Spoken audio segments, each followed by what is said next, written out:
Sister, are you tired? Are you tired of going through the motions in your day-to-day life, feeling like no one loves you, no one accepts you? Maybe you're performing to try to feel accepted by other people. Maybe your father left you and abandoned you when you were young. Maybe you feel like you need to work or do something just to receive love. This episode is for you. Sister, I'm so grateful that we are on this journey together, and I want to share some realizations that I made throughout my journey in hopes that it's going to help you on yours. We are talking about daughtership, being yourself, striving and working for love, and father hurt, and what other people would call it, daddy issues. Today is the first ever Holy Girl Chat where we are going to communicate as if we're sitting next to each other at the coffee shop, or maybe talking on the phone. I am here to uplift you and encourage you and show you that what you're going through is not going to last. The struggles you're having, they're not going to last. I noticed as I was filming these YouTube videos, I felt the need to perform, and this is what sparked this episode idea. It felt like I needed to know all of the answers on a platform where there's so many gurus and experts, and I felt really out of place. It felt really different than filming my podcast episodes, which I've done 50 of them.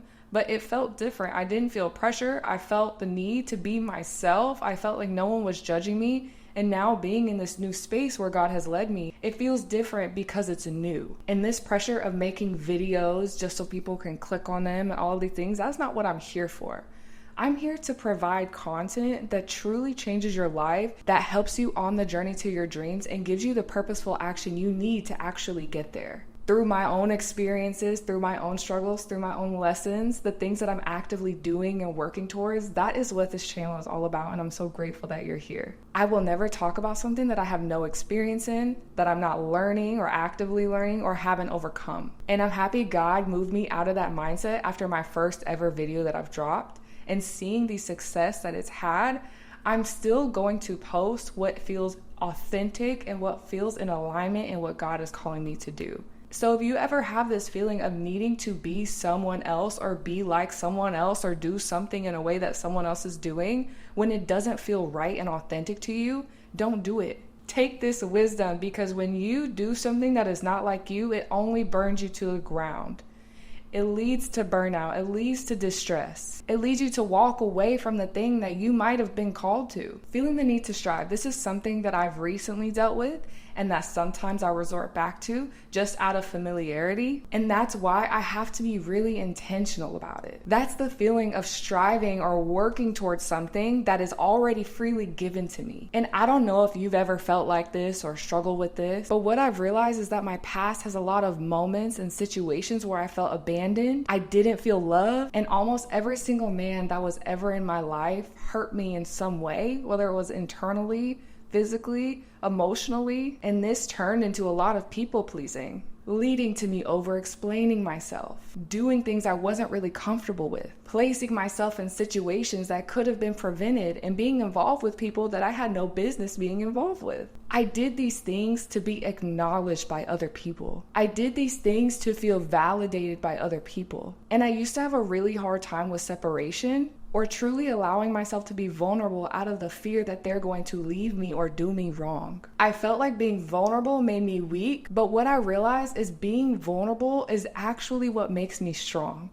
It is those moments when you are bent on your knees and you are praying in your room and you're asking God, please help me. It's in those moments that you receive that breakthrough. I remember God confirming with me one day that because I'm closed off with others, I can sometimes be closed off with him too. I had the fear that what I was feeling would make him walk away from me, would make him stop loving me, would make him not view me as worthy, would take away his presence from me, which is exactly what happened in my past. I had to be good just to receive love. I had to do X, Y, and Z or they would walk away, which built up this subconscious fear and unhealthy mindset in my mind that I have to check all these boxes just to receive love. And I get nervous to even share how I feel out of the fear that they're going to be angry with me. But this all roots from trauma. This all roots from our past. And that's why it is so important that we go back to the root and we pull it out. We allow God to pull it out with us. As I was mentioning, this built the need for external validation. The constant, "Are you okay?" to whoever I was with just to make sure I didn't do something wrong. And this is how I treated God. Having this realization that I can be myself, that I don't have to put on an act. I don't have to strive for love, for attention, for worthiness, not for anything, because it is freely given to me. This is the key to daughtership. We were freely given the right to receive this love. We just have to accept it. I am worthy because he says I am worthy. I am qualified because he says I am qualified. Someone told me before that I don't have to feel qualified, I have to know I'm qualified.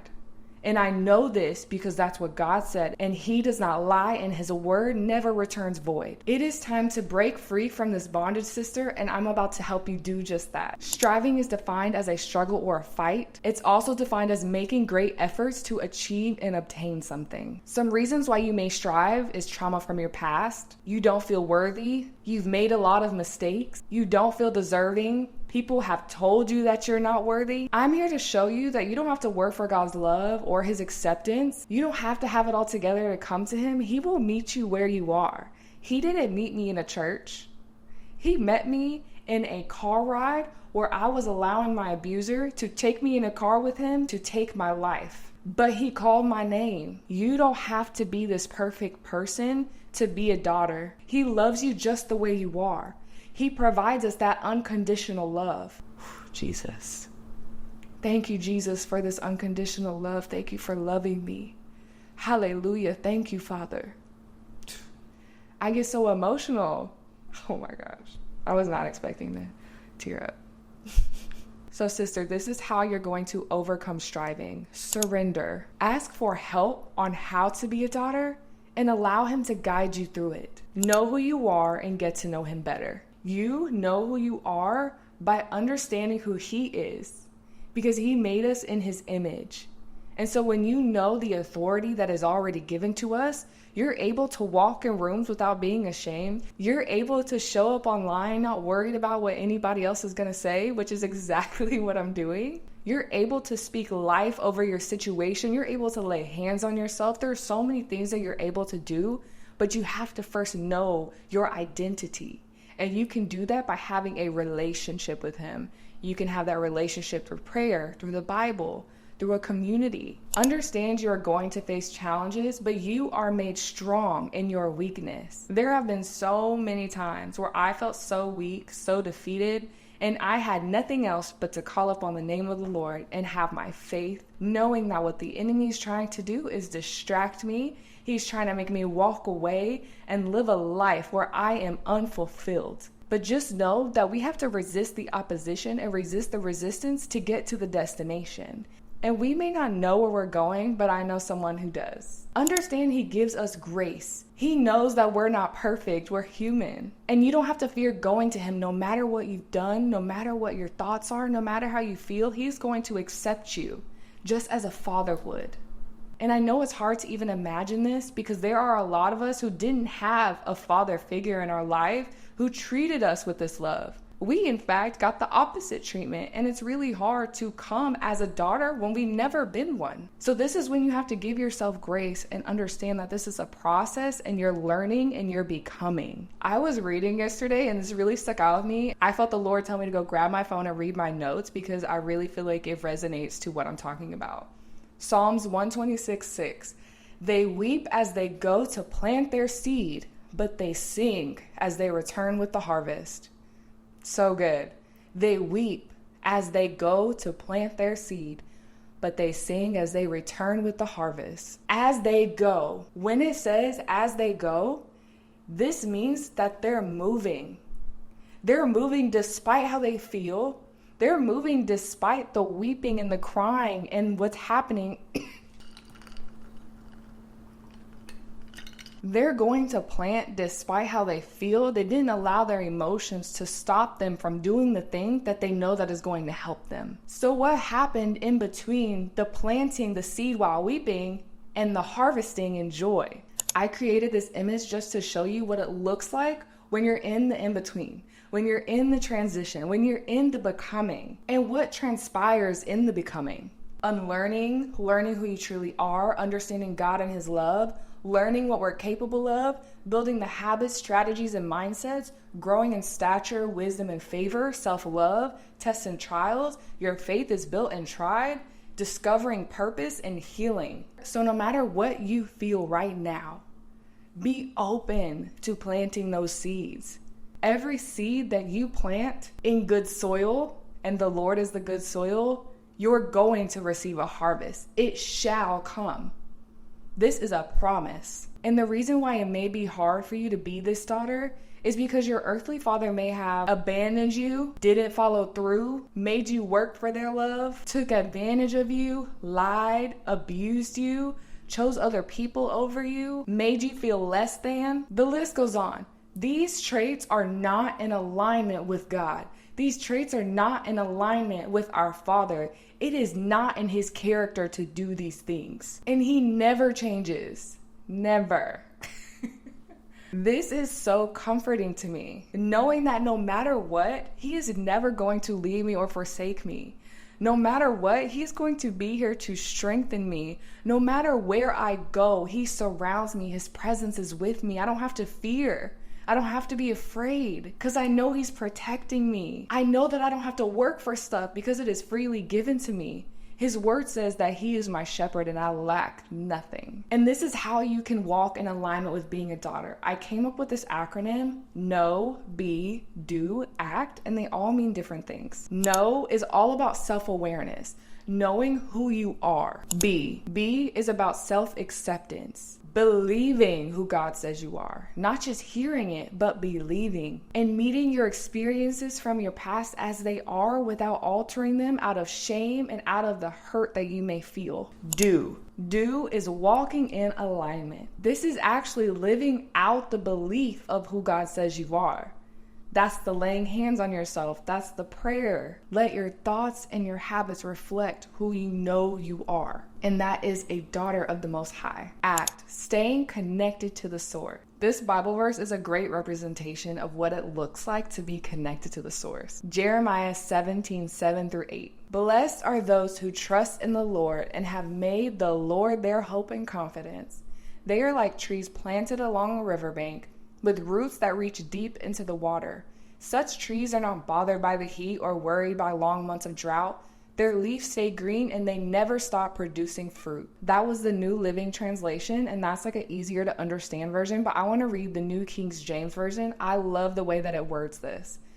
Blessed is the man who trusts in the Lord and whose hope is in the Lord. For he shall be like a tree planted by the waters, which spread out its roots by the river, and will not fear when heat comes, but its leaf will be green and will not be anxious in the year of drought, nor will cease from yielding fruit. This verse is so good because it's saying that this tree is not worried about the external circumstances because it knows who he's connected to.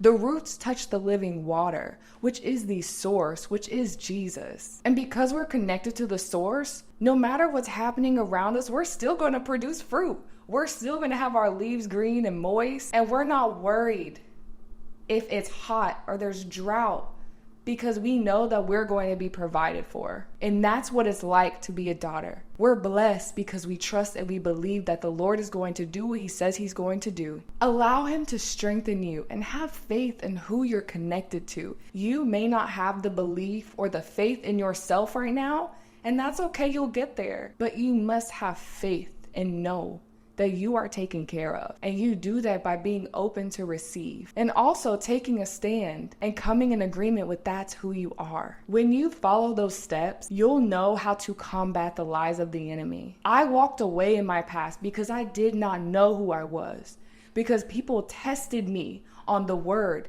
and I didn't know what to say, and I didn't know that I could just open my Bible and find out. No one told me to do that. And I know that sounds so simple, but I didn't know that I could just open my Bible and tell them, you're wrong. This is what it says. This is the truth. But I had no one to tell me that, and so I'm here to tell you. The enemy doesn't want you to know who you are. You are a daughter. It is our right. The enemy has no legal right to your joy, your peace, your patience, your gentleness. You must command it all back. The Lord is telling you, daughter, your faith has made you well. Go in peace. Your faith has made you well. Go in peace. Leave this conversation in peace. Don't be hard on yourself. Don't feel bad for your past. Know that your crisis is what led you to Christ. Your crisis is probably what led you to this video. And a crisis is defined as an unexpected event. There are so many unexpected events happening in the day-to-day life. I can't even count it. But one thing I know is that no matter what changes are happening around me, just like in Jeremiah 17, I know who's got my back. So sister, the Lord's proud of you. You're planting a seed just by showing up and watching this video. I'm excited that we get to continue to do life together. And if you're wanting more support on your journey, make sure to follow me on all social media platforms at Michaela Inspires. You can also tune into my podcast, Best Believe.